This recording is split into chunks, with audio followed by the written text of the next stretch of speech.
Entonces, para la gente que nos han estado siguiendo por mucho tiempo, hemos enfocado más que todo en el Antiguo Testamento, específicamente de las veces que hemos visto a Jesús, una profecía acerca del Mesías, o el plan de salvación que tiene Dios, que obviamente se cumplió en lo que ahora conocemos como el Nuevo Testamento. Y hemos visto muchas historias famosas para la gente que se han criado en la iglesia, que han pasado quizás su infancia en escuela dominical. La mayoría de estas historias las has escuchado quizás miles de veces, o al menos has visto un dibujo animado o algo en la televisión. Entonces ya más o menos tienes una idea de la historia. Si yo menciono, por ejemplo, probablemente en las historias más famosas, como Noé, sí, el arca de Noé, David y Goliat, sí, Moisés, el Éxodo. Entonces, probablemente el más famoso y aún hasta el día de hoy para los judíos, la historia más importante es la historia del Éxodo. En otra ocasión hablaré acerca de eso, pero muchos no saben exactamente qué pasó después. Algunos quizás conocen la historia de Josué. Sí, Josué y que los muros se cayeron. Vamos a hablar un poco de eso, pero el título de esta prédica es Jesús en la historia de Josué. Porque muchos ven a Josué como un general, un líder militar. Lo que muchos no se acuerdan es que al final del libro de Deuteronomio, justo muy poco antes de que murió Moisés, él puso sus manos como ungiendo a este hombre que se llamaba Josué. Eso era el símbolo de que él no solamente estaba pasando su liderazgo militar, pero también la responsabilidad espiritual. Él era el líder espiritual elegido por Dios para guiar al pueblo de Israel a la tierra prometida. Y ahora, por el Espíritu Santo, él estaba pasando esa misma unción, esa misma responsabilidad a este hombre que se llamaba Josué. Entonces, este hombre, como cualquiera, tenía mucho miedo. Entonces, por eso el libro de Josué empieza con Dios hablando con él, de la misma manera como él hablaba con Moisés, fortaleciendo, es decir, no temas, el Señor tu Dios estará contigo. Muchos no ven el paralelo porque al inicio del ministerio de Moisés, él también estaba lleno de temor. Él daba, ¿sabe la historia de cuando Dios habló con Moisés por la primera vez en el monte Sinaí? Él estaba con miedo y a cada rato hacía excusas. Yo no hablo bien, nadie me va a creer, la gente me ha rechazado.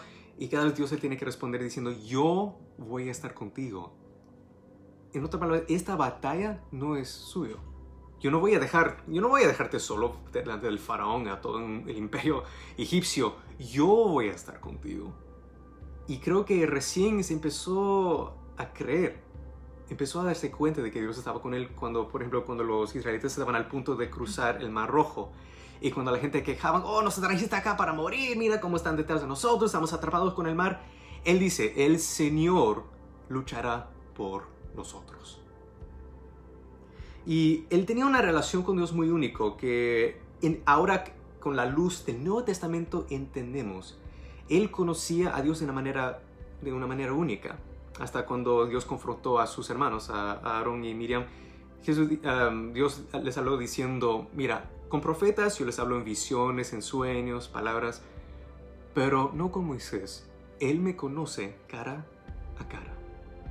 Si tú le preguntas a cualquier persona que sabe acerca de la historia del Éxodo, le preguntas, ¿quién habló con Moisés en el monte Sinaí? ¿Quién guió a los israelitas por el desierto en esa nube que se hizo fuego en la noche? ¿Quién hizo esto? ¿Quién le dio los 10 mandamientos? La respuesta muy obvio es, obviamente Dios, ¿quién más? Pero la gente que leen, por ejemplo, si tú lees Éxodo capítulo 3 y todo eso, vas a ver que hay esta figura divina que en el hebreo se llama Melech Adonai, Melech Yahweh en el idioma original. Literalmente traducido al español, el ángel del Señor. Por ejemplo, en Éxodo capítulo 3 dice que el ángel del Señor apareció a Moisés en el fuego. Y dice que cuando los israelitas salieron de Egipto, después de que el faraón los dejó ir, dice que el ángel del Señor iba frente de ellos y les guiaba en esa nube. Y después, cuando estaban en el Mar Rojo atrapados y el ejército egipcio estaba detrás de ellos, el ángel del Señor que estaba frente de ellos se mudó para atrás y se puso en medio del pueblo de Israel y el ejército del faraón. Entonces vemos esta figura, el ángel del Señor. Y muchas veces cuando la gente ve un pasaje de la Biblia que dice que el ángel del Señor apareció, el ángel del Señor dijo eso, asumen que es simplemente un ángel regular, por ejemplo como Gabriel. Todos conocen a Gabriel, el ángel que apareció a María y le dijo de que iba a tener a Jesús. O quizás alguien como el arcángel Miguel.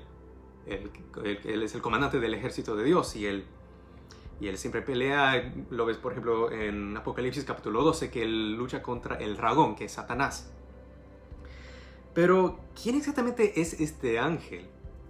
Él mismo contesta esa pregunta porque él se postra ante el fuego y Dios dice, mira, a veces vas a ver que dice el ángel del Señor, pero al mismo tiempo dice que Dios le habló. Entonces solamente tenemos dos posibilidades. ¿Se está contradiciendo Moisés?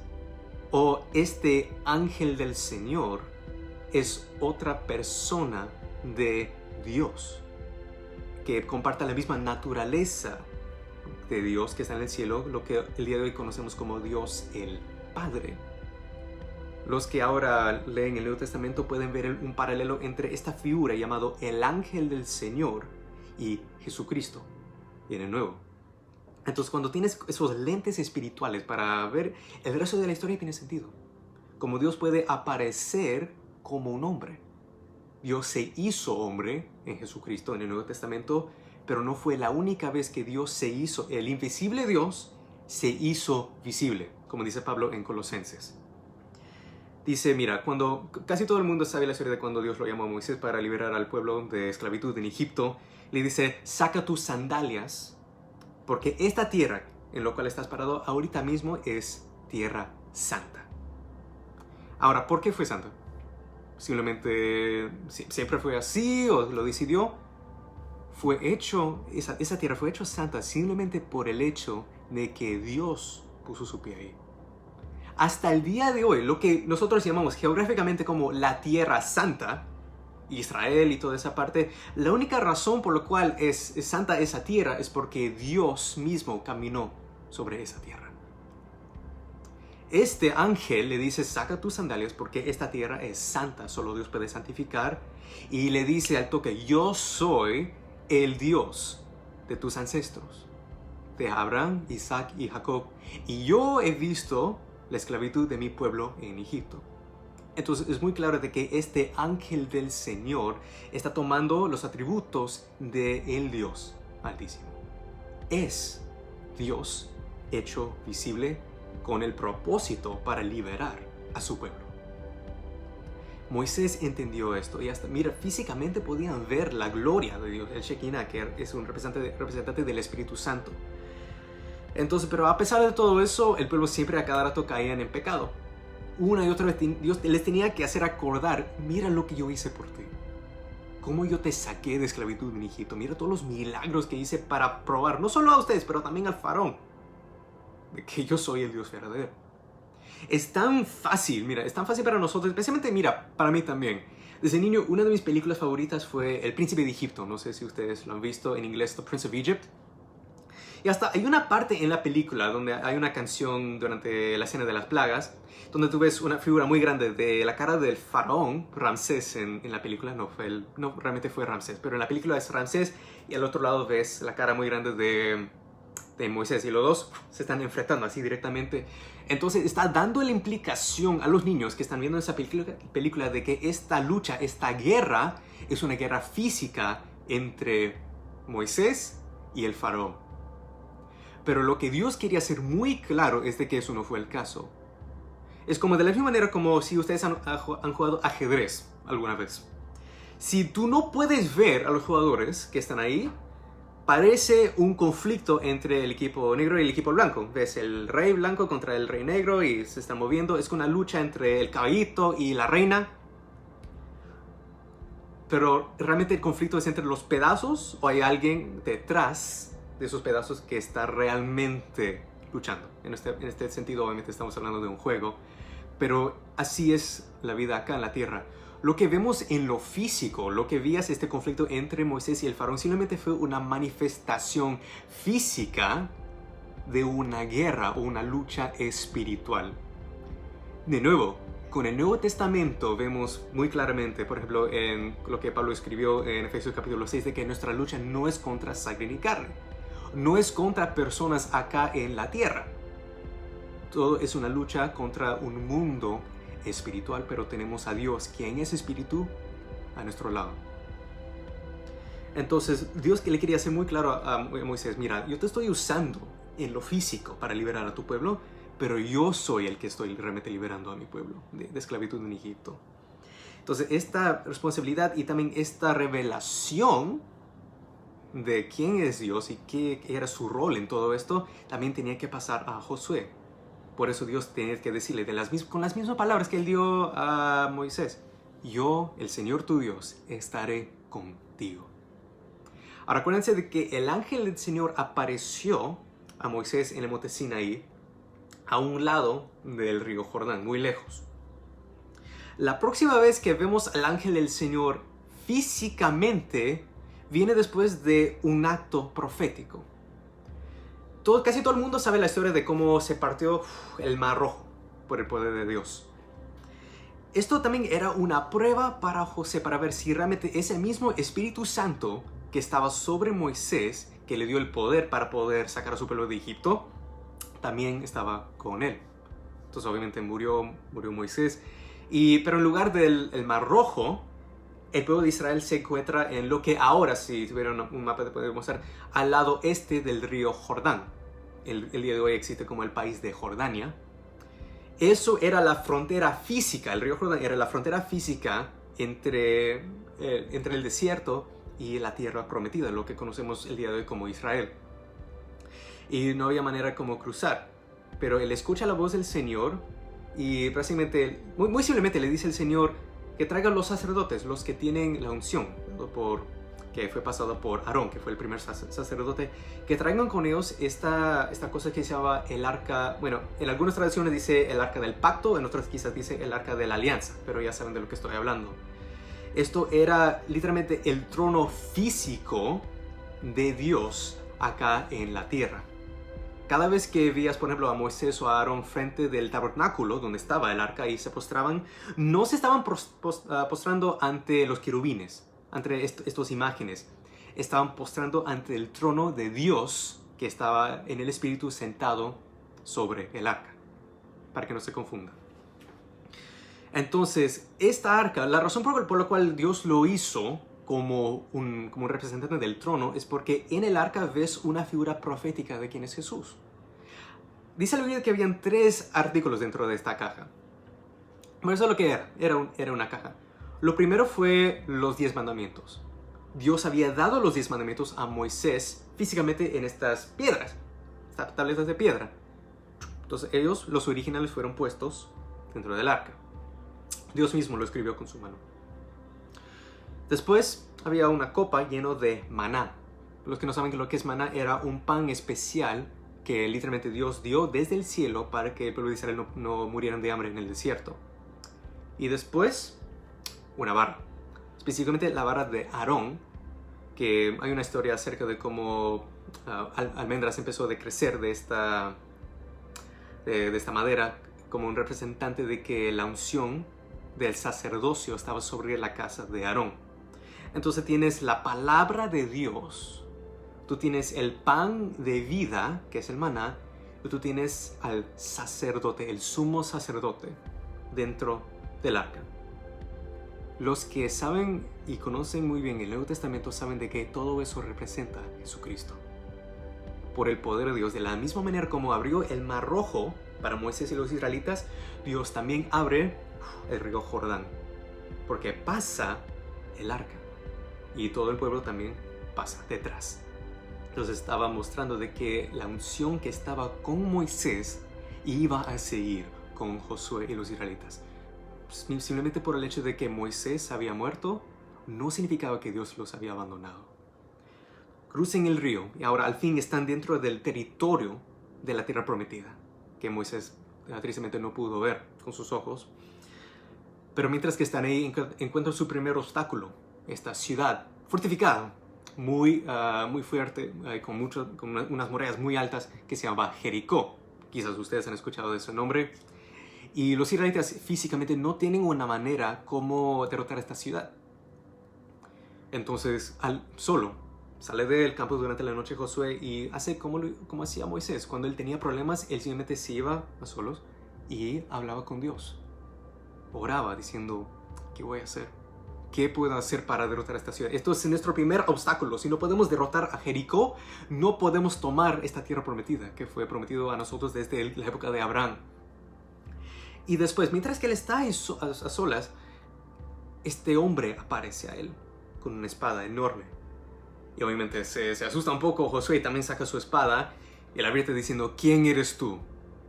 ¿Estás de nuestro lado? ¿Eres un israelita? ¿O eres de ellos? Eres un cananeo que acaba de venir de la ciudad de Jericó. ¿A qué lado estás? ¿De dónde vienes? Y esta figura le dice, de ninguno. Esto siempre me confundía desde niño. Él dice, de ninguno, porque no se supone que esto deberías venir al lado de Israel. Dice, yo soy el comandante de los ejércitos del Señor. Y con eso, Josué reconoce de que esto no es un hombre cualquiera y ni siquiera que es un ángel cualquiera. Ahí dice que el ángel del Señor aparece a Josué. Si has estado prestando atención a la historia del Éxodo, ahora ya sabes quién es. Si el ángel del Señor apareció a Moisés para darle instrucciones, ¿no tendría sentido que él también apareciera a Josué, que tenía la unción de Moisés, para también darle instrucciones? Él reconoció quién era esta figura. Entonces se postra en adoración y le dice, dime lo que tengo que hacer. Tu siervo te está escuchando. Y para confirmar quién exactamente es esta figura, le dice, saca tus sandalias porque estás parado sobre tierra santa. Entonces sabemos de que este ángel del Señor es el mismo ángel del Señor que apareció a Moisés en el fuego, quien es Dios. Dios hecho visible. Para la gente que están en el nuevo pacto pueden ver claramente de que esto es Jesucristo antes de la encarnación. Y le da instrucciones y le dice muy simplemente, yo quiero que tú por una semana entera marches con todo tu ejército. El ejército de Israel en esta época tenía, muchos dicen que unos 600,000 soldados. Entonces, lo que el ángel del Señor, lo que Jesús necesitaba que él hacía es que con su ejército marchan alrededor de la ciudad. Una vez, por 6 días. Una vez. Mientras que todo eso estaba pasando, había espías que estaban dentro de la ciudad de Jericó. Y mira, sorprendentemente les ayuda. Entre todas las personas que podría haber ayudado a estas espías, una prostituta. Pero ella fue redimida porque ayudó al pueblo de Dios. Entonces están marchando alrededor de la ciudad por 6 días. Y hasta dice la Biblia que la gente que estaba dentro de la ciudad de Jericó estaban llenos de miedo. Porque ellos ya habían escuchado las historias de cómo este Dios de Israel había librado a este pueblo de Egipto de esclavitud, literalmente derrotado el imperio más poderoso de esa época en la historia, y ahora estaban literalmente tocándoles la puerta. Entonces estaban llenos de temor. Pero tenían al menos la seguridad de que no había manera física que estos israelitas podían derrumbar estas murallas. Entonces por 6 días marchan y para la gente nada de esto tiene sentido. Simplemente Josué lo hace por obediencia. Al 7º día, el cumplimiento, cuando ves el número 7 en la Biblia, es el número de Dios porque es el número de cumplimiento. Dios cumpliendo su promesa. Al 7º día, marcha por la ciudad ahora 7 veces. Y estoy segurísimo que la gente dentro de Jericó ahora ya están agarrando sus armas, o seguro que ahora van a atacar. Pero después se alejan un poco de la ciudad. Y Josué, con fe, mira, todo lo que él había hecho hasta este punto fue simplemente por el hecho de que el ángel del Señor, Jesús, Dios, le había dicho directamente que esto es lo que tenía que hacer. Le dijo, al 7º día, todos tus 600,000 soldados y tú, y los sacerdotes que están contigo, con sus shofares, esas trompetas que usaban en esa época, todos van a gritar victoria. ¿Cómo que gritar victoria? Sí, todavía ni siquiera has enfrentado tu primer obstáculo en esta tierra prometida. ¿Cómo puedes ya de una vez declarar victoria? Muy simple, porque el Señor estaba luchando por ellos. La batalla ya estaba ganada. Entonces por eso Dios mismo les manda, griten con júbilo, con victoria. Y Dios usó, mira, Dios puede usar lo físico, Dios usó lo físico, el grito de 600,000 soldados y las trompetas de los sacerdotes que estaban ahí para derrumbar las murallas de Jericó. Eso fue lo único que protegía esta ciudad. Entonces con eso directamente los israelitas pudieron conquistar la ciudad. La familia de Rahab, que era el nombre de la prostituta, fueron rescatados. Pero hay un paralelo más, porque obviamente si tú lees el libro de Josué es un libro muy violento, porque es la historia de guerra. Dios, es el cumplimiento de lo que Dios había dicho a Abraham, Isaac y Jacob y también con Moisés, de que esta es la tierra donde Él quería que su pueblo esté para traer a luz el Mesías. Entonces, al final de su vida hay otro paralelo entre Josué y Moisés. Y esto es el mensaje que Él tiene realmente para nosotros, porque el día de hoy no tenemos que conquistar ninguna tierra o derrumbar murallas físicas o cruzar ningún río, pero sí estamos en el medio de un conflicto espiritual. Cuando tú ves toda la historia del Éxodo y también la historia de José como una guerra espiritual entre Dios y todos los poderes del maligno, mira, el reino de la oscuridad, tratando de impedir el plan de Dios para que el Mesías no venga, ahora todo tiene sentido. Simplemente todo lo que ves acá es una manifestación de una realidad espiritual. Y esa lucha, no físico, esta lucha espiritual no se acaba. Tu alma es tan preciosa y hay una guerra espiritual para tu alma entre el lado de Dios y el lado de la oscuridad, que quiere deshacerse del plan de Dios para tu vida. Esa es la realidad. Entonces por eso, antes de que, mira, primero justo antes de que murió Moisés, él dio básicamente su último sermón, habló de Israel, antes de que él subió al monte y Dios lo llevó. Mira, en Deuteronomio capítulo 30, versículo 19. Mira, acuérdense de que esto es Moisés hablando al pueblo de Israel.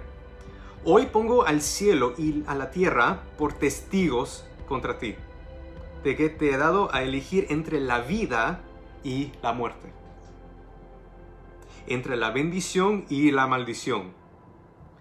Elige pues, mira, él está hablando como representante de Dios, rogándole a la gente, elige pues la vida, para que vivan tú y tus descendientes. Ama al Señor tu Dios, obedécelo y sé fiel a Él, porque de Él depende tu vida, y por Él vivirás mucho tiempo en el territorio que juró dar tus antepasados, Abraham, Isaac y Jacob.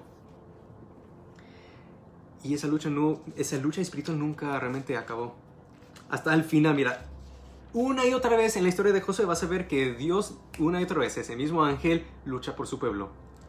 En lo físico no había forma que el pueblo de Israel podía haber ganado todas esas batallas y esa guerra. Conquistaron eventualmente, sabemos el día de hoy de que eventualmente tuvieron éxito en conquistar la tierra de Canaán, lo que ahora conocemos como Israel. Pero una vez más, sabía Josué de que su generación antes habían pecado. Por eso tuvieron que pasar 40 años en el desierto, para que esa generación que no creía muriera. Una nueva generación entró a la tierra prometida, pero aún así también ellos estaban vulnerables al pecado. Y ahora, hasta ves esto manifestado en el libro de Jueces, que viene justo después del libro de Josué.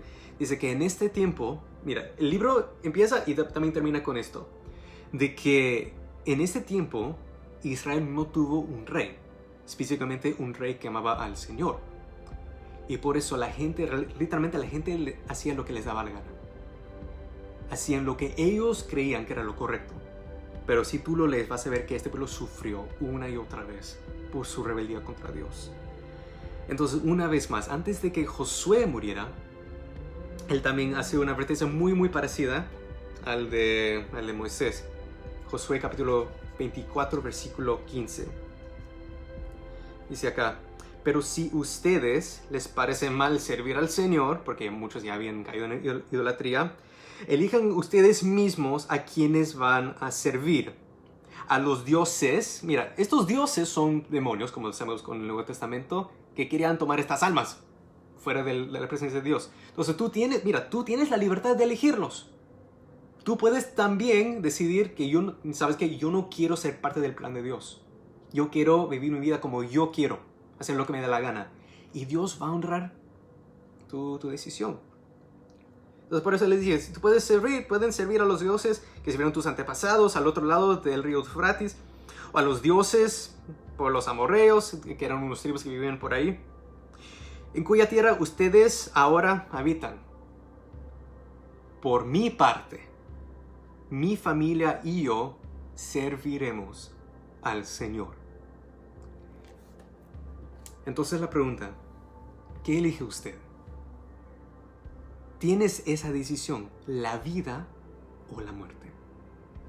Les dice Proverbios, por ejemplo, de que hay un camino que parece correcto al hombre, pero la final de ese camino es muerte. El pago del pecado es muerte. Pero el regalo de Dios es vida. Por eso Él dice, elige vida. Dios quiere que tú eliges la vida. Y Romanos dice que el regalo de Dios es vida eterna en Jesucristo nuestro Señor. Este mismo Jesús, que ahora sabemos, Dios hecho visible, Dios hecho carne, que luchó por Israel, que luchó por Moisés, que luchó por Josué, lucha por nosotros. Ya ganó la guerra. Con su muerte y resurrección, Jesús ganó la guerra por tu alma y la mía. Si tú nunca te has rendido ante Dios como Moisés y como José, postrado ante Él diciendo, dime lo que tengo que hacer. Yo sé que tú lucharás por mí. Les doy esta oportunidad en este momento de elegir la vida. Elegir arrepentirte, decir, Señor, yo entrego mi pecado y yo elijo la vida, tu vida. En este momento, donde sea que estás, especialmente si estás escuchando esto por la primera vez, empieza a confesar tus pecados al Señor, diciendo, Señor, perdóname, ten misericordia, ten piedad de mí, un pecador, una pecadora. Y perdóname por mis pecados. Y tú sabes tus pecados, tú conoces todo y Dios también lo sabe todo. Arrepiéntate en este momento. Pídele perdón a Dios. Él es bondadoso y misericordioso, lenta a la ira y sobreabundante en su amor.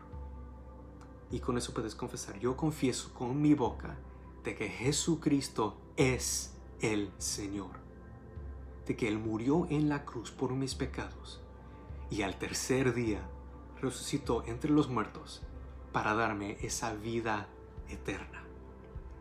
También Espíritu Santo, que estaba sobre el tabernáculo, ahora habita en mí. Ayúdame a vivir como Cristo, para también traer tu mensaje de salvación, tu evangelio, a toda criatura. Damos gracias, Señor, por tu palabra, por tu Espíritu Santo, por tu trabajo. Nosotros simplemente somos herramientas. Somos vasos por ti, y tú quieres usarnos por tu gloria. Y es un honor servirte. Es un honor participar en tu plan de salvación y redención para este mundo. Gracias, Señor, por tu palabra, por tu Espíritu Santo, por tu palabra que nos habla una y otra vez, que nos revela tu plan y tu persona. Damos gloria y honra, Padre, Hijo y el Espíritu Santo. Y bendigo a cada persona que nos está viendo a través de Zoom y a través de Facebook Live. Te damos gloria y honra en el nombre de Jesús. Amén.